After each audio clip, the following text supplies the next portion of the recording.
Kapag may tumawag sa'yo na ikaw ang pangalan, huwag mong sasagutin.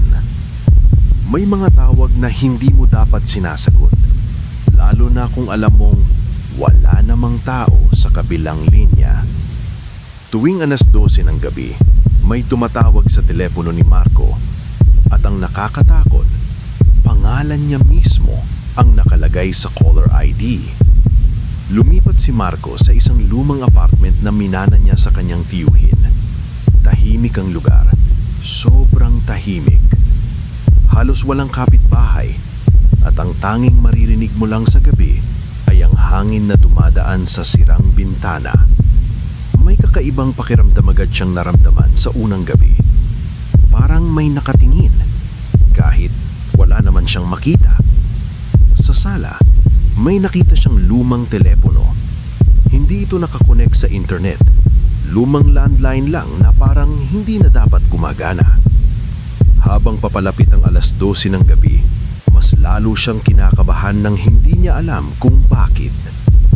Eksaktong 12:00, tumunog ito. Nagulat si Marco. Walang dapat tumawag sa kanya. Wala ngang may alam na lumipat siya roon. Dahan-dahan niyang sinagot. Hello? Walang sumagot. Pero may narinig siya. Mahinang paghinga. Pagkatapos, click. Kinabukasan, binaliwala niya iyon. Siguro linya ng o prank.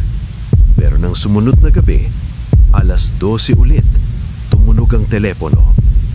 Sa pagkakataong ito, mas malakas ang loob niya. Hello? Sino to? May sumagot. Isang boses na paos, parang hirap huminga. Marco. Napatigil siya. Paano mo alam pangalan ko? Saglit na katahimikan. Tapos, bumaba ka. Napatingin si Marco sa sahig. Nasa ikalawang palapag ang unit niya. Wala namang basement ang apartment o wala siyang alam. Hindi niya pinansin, pero gabi-gabi, paulit-ulit ang tawag. At gabi-gabi, pareho lang ang sinasabi ng boses. Bumaba ka. Hanggang sa isang gabi, hindi na niya kinaya. Dala ng takot at curiosity, naghanap siya sa buong kwarto. At doon niya nakita ang isang trapdoor. Hindi niya ito napansin dati. Dahan-dahan niya itong binuksan. Madilim, malamig, at may hagdang pababa. Habang bumababa siya, lalo niyang naririnig ang paghinga. Mas malinaw na, mas malapit. Hanggang sa makarating siya sa pinakailalim. At doon, may nakita siyang isang lumang telepono. Bigla itong tumunog. Nagring. At sa nanginginig na kamay, sinagot niya. Hello? At doon, niya narinig ang sarili niyang boses. Marco, bumaba ka.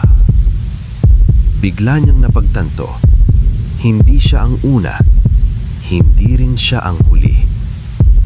Sa dingdin, may nakasulat, ako na ang sumunod. Kinabukasan, may bagong umuupa sa apartment at eksaktong 12:00 ng gabi, tumunog ang telepono. Caller ID, Marco. At sa ilalim ng sahig, may sumasagot. Minsan, ang mga bagay na hinahanap mo ay naghihintay lang na ikaw ang lumapit.